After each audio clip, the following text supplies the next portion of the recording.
Assalamualaikum warahmatullahi wabarakatuh. Kami dari kelompok 5 akan mempersembahkan Materi yang berjudul tentang Sejarah tulisan bahasa Arab. Arab adalah salah satu bahasa resmi, juga merupakan salah satu bahasa yang diakui oleh PBB.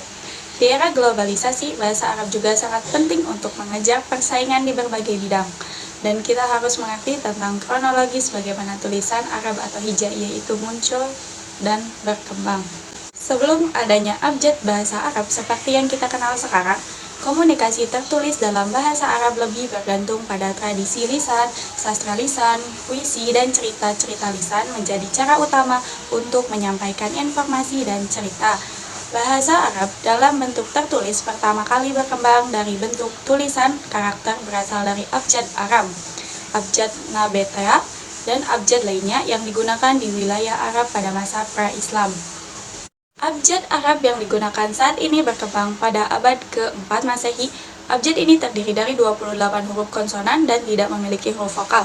Oleh karena itu, penggunaan tanda baca vokal atau harokat sangat penting untuk membaca dan memahami teks Arab dengan benar. Penemuan abjad Arab memungkinkan perkembangan tulisan dalam bahasa Arab. Penulisan bahasa Arab dalam pertumbuhan Islam. Penyebaran agama Islam pada abad ke-7 Masehi sangat mempengaruhi perkembangan tulisan bahasa Arab. Al-Quran, kitab suci Islam, ditulis dalam bahasa Arab dan menjadi sumber utama pengembangan bahasa Arab yang baku. Hal ini memotivasi para cendekiawan Muslim untuk menyelidiki, mendokumentasikan, dan mengembangkan bahasa Arab dalam berbagai bidang ilmu seperti sastra, sejarah, dan sains. Pada abad ke-8 hingga ke-13 yang dikenal sebagai era keemasan Islam, para cendekiawan Muslim membuat kemajuan signifikan dalam bidang sastra, filosofi, ilmu pengetahuan, dan sejarah. Mereka tidak hanya mendokumentasikan warisan pengetahuan kuno, tetapi juga membuat kontribusi besar dalam bahasa Arab. Karya-karyanya seperti Kitab Al-Hayawan oleh Al-Jahiz dan Kitab Al-Muqaddimah oleh Ibnu Khaldun adalah contoh penting dari tulisan dalam bahasa Arab yang lahir selama periode ini. Adapun pengaruh dan penyebarannya, bahasa Arab juga mempengaruhi perkembangan bahasa-bahasa lain, terutama dalam bidang ilmu pengetahuan dan keilmuan lainnya. Karya-karya besar dalam bidang matematika, astronomi, kedokteran, dan filsafat ditulis dalam bahasa Arab dan kemudian diterjemahkan ke bahasa-bahasa lain, seperti Latin, selama abad pertengahan. Nah, adapun perkembangan modernnya. Dalam perjalanannya waktu, bahasa Arab mengalami perkembangan modern dan digunakan dalam berbagai konteks, termasuk media cetak, sastra, dan komunikasi digital. Pada zaman sekarang, bahasa Arab tetap menjadi salah satu bahasa yang penting dalam dunia Islam dan memiliki sejarah penulisan yang sangat berharga. Nah, adapun perkembangan tulisan Arab. Tulisan Arab yang dipergunakan pada masa-masa awal Islam adalah tulisan model Kufi dengan hanya 17 lambang bunyi untuk menandai lebih dari 25 macam bunyi yang dimiliki bahasa Arab. Tulisan tersebut bersih dari tanda-tanda, baik yang berupa tanda vokal seperti syakal atau harokat untuk vokal huruf pada umumnya dan untuk tanda fungsi, maupun tanda pembeda. Namun, dengan mekarnya Islam melewati teritorial Arab yang ditandai dengan banyaknya bangsa non-Arab atau Ajam memeluk agama tersebut, kesalahan-kesalahan dalam membaca tulisan Arab mendorong usaha penyempurnaan tulisan Arab. Usaha tersebut terutama didasari dengan penjagaan Al-Quran dan salah baca yang dapat merubah kandungan pesannya. Nah, adapun perkembangan penulisan bahasa Arab zaman Khulafaur Rasyidin atau Tabi'in. Pada tahun 661 Masehi, pemerintahan Ali bin Abi Thalib, beliau memerintahkan seorang tata ahli bahasa Arab yang bernama Abu Aswad Ad-Duwali untuk menciptakan tanda-tanda huruf hidup seperti titik dan harokat agar mudah dibaca dan disempurnakan oleh beberapa murid dan generasi sesudah beliau yang seperti saat ini sudah kita tahu hasilnya. Sekarang terdiri dari fathah, kasroh, doma, tanwin, tasydid, hamzah, dan tanda mad. Lalu, adapun pada tahun 685 Masehi pada zaman Bani Umayyah ini membuat keputusan politik yang sangat penting dengan menetapkan tulisan dan bahasa Arab sebagai bahasa resmi di wilayah Islam. Pada akhir-akhir kekhalifahan Utsman bin Affan, konon dia mengirim sepucuk surat untuk Abdullah ibnu Abi Sarah, wali Mesir ketika itu, yang berisi tentang pengangkatan Muhammad ibnu Abi Bakar menjadi wali penggantinya. Dalam surat tersebut tertera tulisan idza ja'akum fa'biluhu, yang berarti apabila telah datang kepada kalian, terimalah dia. Akan tetapi pasukan Muhammad ibnu Abi Bakar yang mencegat utusan khalifah di perjalanan itu membaca tulisan yang tanpa tanda diakritik tersebut dengan idza ja'akum tuluhu, yang berarti apabila telah datang pada kalian bunuhlah dia. Kesalahan bacaan inilah yang menggiring khalifah kepada ajal. Nah, kasus besar ini belum menyadarkan bangsa Arab akan pentingnya diakritik pada lembaga bunyi yang mereka pakai. Hal ini berlangsung sampai paruh zaman pemerintahan Bani Umayyah. Selanjutnya tanda baca. Abu Aswad Ad-Duali menciptakan tanda baca atau tanda vokal pada tulisan Arab. Tanda vokal ini tidak untuk semua lambang bunyi, tetapi hanya untuk huruf terakhir dari suatu kata dalam suatu kalimat. Dengan demikian dapat dikatakan bahwa tanda yang diciptakan Abu Aswad ini bukan sebagai tanda vokal, tetapi lebih sebagai tanda fungsi. Karena tanda baca yang diciptakannya itu berfungsi sebagai tanda baca kata sesuai dengan fungsi gramatikal kata tersebut dalam suatu kalimat. Apa sih tanda pembeda itu? Apa yang telah dilakukan Abu Aswad pada masa Khalifah Abu Malik bin Marwan pada tahun 65 sampai 86 Hijriah atau 685 sampai 705 Masehi. Disempurnakan lagi oleh Nasir bin Asim yang wafat pada tahun 700 Masehi dan Yahya bin Ya'mar yang wafat pada tahun 708 Masehi. Mereka adalah sekretaris Hajjaj bin Yusuf As-Saqafi, gubernur wilayah Irak pada masa itu, yaitu pada tahun 694 sampai 714 Masehi. Atas perintah Hajjaj tersebut, mereka kemudian membuat tanda-tanda tambahan pada tulisan Arab atau khususnya tulisan mushan atau musan. Mereka menambahkan tanda-tanda diakritik pada lambang bunyi yang mewakili beberapa suara yang berbeda. Penyempurnaan ini berupa penambahan titik atau titik-titik untuk pembeda huruf yang sama. Para ulama dengan sistem Nasir dan Yahya pada masa itu menulis karya mereka dengan tinta seadanya. Artinya, mutu tinta yang dipakai tidak sebaik sekarang sehingga meletakkan 2-3 titik kerap kali menjadi satu. Itulah mereka menambahkan keterangan untuk setiap huruf yang bertitik pada tulisan.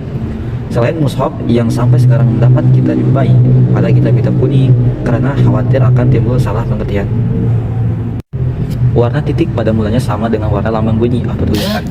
Agar berbeda dengan tanda buatan Abu Aswad Ad-Duali, sejak itu muncul istilah muhmalah untuk lambang bunyi asli yang tidak bertitik dan mu'jamah untuk lambang yang bertitik. Sehingga huruf zai, jim dan za dan kha disebut huruf 3 mu'jamah dan huruf dal, ra dan ha disebut huruf muhmalah. Huruf shin dan zod adalah huruf mu'jamah. Huruf sin dan to disebut huruf muhmalah dan begitu seterusnya. Banyaknya titik pada lambang bunyi yaitu titik vokal atau tanda fungsi Abu Aswad dan titik diakritik atau titik pembeda huruf Asim dan Yahya yang kadang-kadang titik-titik itu menyatu satu sama lain, menimbulkan kesulitan bagi pembaca khususnya dalam baca Al-Quran. Jenis-jenis tulisan Arab. 1. Pengertian jenis-jenis tulisan Arab atau kaligrafi. Istilah kaligrafi secara etimologi berasal dari bahasa Yunani yaitu kaligrafia atau kaligrafos. Kata kaligrafi berasal dari kalos yang berarti indah dan grafo yang artinya tulisan. Sehingga kata kaligrafi mempunyai dua unsur yaitu tulisan atau aksara dan yang kedua keindahan atau nilai estetis. Dalam bahasa Arab, kaligrafi disebut khot yaitu dasar garis, coretan tangan atau tulis pena. Dengan demikian, khot atau kaligrafi adalah tulisan indah yang memiliki nilai estetis. Kaligrafi merupakan suatu geometri spiritual yang dapat diekspresikan dengan perangkat fisik.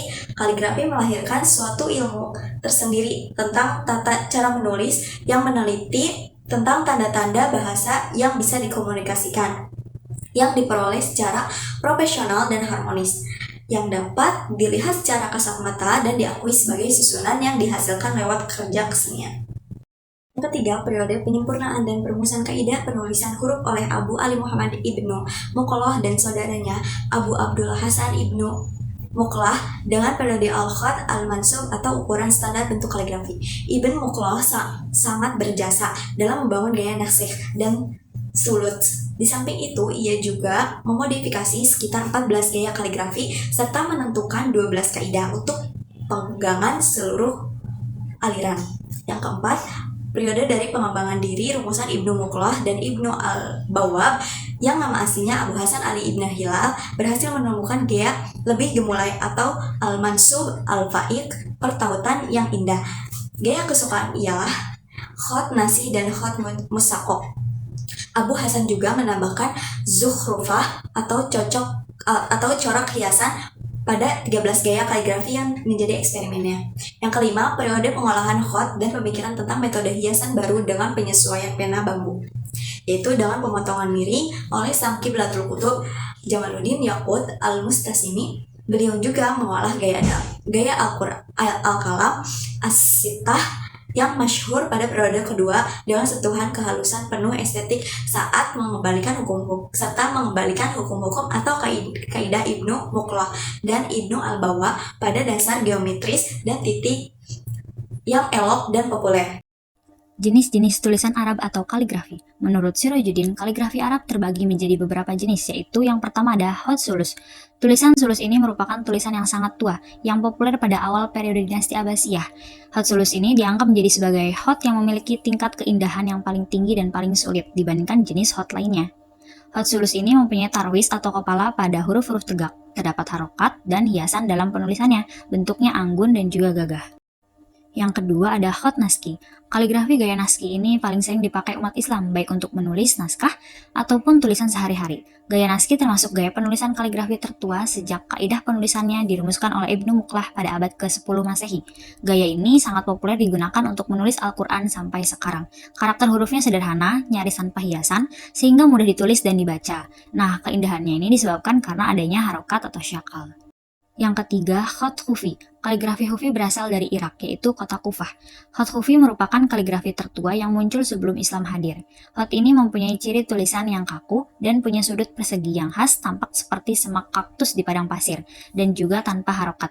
Tapi kini, kaligrafi jenis Hufi ini banyak digunakan sebagai hiasan interior. Yang keempat, khat Rik'ah. Kaligrafi gaya Rik'ah ini merupakan hasil pengembangan kaligrafi gaya naski dan sulus. Rik'ah dikembangkan oleh kaligrafer Daulah Utsmaniyah. Yang kelima, khat Raini atau ijazah. Tulisan ini diciptakan oleh Ibnu Al-Bawab sebagai pecahan yang dikembangkan dari asalnya, yaitu naski, sulus, dan muhakkak. Perbedaan khat Raini dengan sulusi ini terletak pada pukulan garis yang lurus dan tajam mulus. Adapun corak yang membedakan dengan muhakkak adalah bentuk poros atau pusat lekukan yang tak pernah tersumbat. Gaya ini lazim digunakan untuk penulisan ijazah dari seorang guru kaligrafi. Hurufnya seperti sulus tetapi lebih sederhana, sedikit hiasan tambahan dan tidak ditulis secara murakkab. Yang keenam, khat Diwani. Gaya kaligrafi Diwani dikembangkan oleh kaligrafer Ibrahim Munif. Kemudian disempurnakan oleh Syekh Hamdullah dari kaligrafer Daulah Utsmani di Turki pada akhir abad ke-15 dan awal abad ke-16. Gaya ini digunakan untuk menulis kepala surat resmi kerajaan. Ciri Diwani bulat dan tidak berharokat. Keindahan tulisannya bergantung pada permainan garisnya yang kadang-kadang pada huruf tertentu meninggi atau menurun, jauh melebihi patokan garis horizontalnya. Model kaligrafi Diwani banyak digunakan untuk ornamen arsitektur. Yang ketujuh, khat Diwani Jali. Gaya penulisan kaligrafi ini diperkenalkan oleh Hafiz Usman, seorang kaligrafer terkemuka Daulah Utsmani di Turki. Huruf Diwani Jali pada dasarnya mirip Diwani, namun jauh lebih ornamental, padat, dan memakai harokat yang melimpah. Dan terkadang hurufnya bertumpuk-tumpuk sehingga susah dibaca. Biasanya khat Diwani Jali ini digunakan untuk aplikasi yang tidak fungsional, seperti dekorasi interior masjid atau benda hias. Yang kedelapan, khat Farisi. Kaligrafi gaya Farisi ini dikembangkan oleh orang Persia dan menjadi huruf resmi bangsanya sejak masa dinasti Safawi sampai dengan sekarang. Kaligrafi Farisi ini sangat mengutamakan unsur garis tanpa harokat ataupun hiasan, dan kelincahan penulisannya ini ditentukan oleh cara ia mempermainkan tebal tipis huruf dalam takaran yang tepat.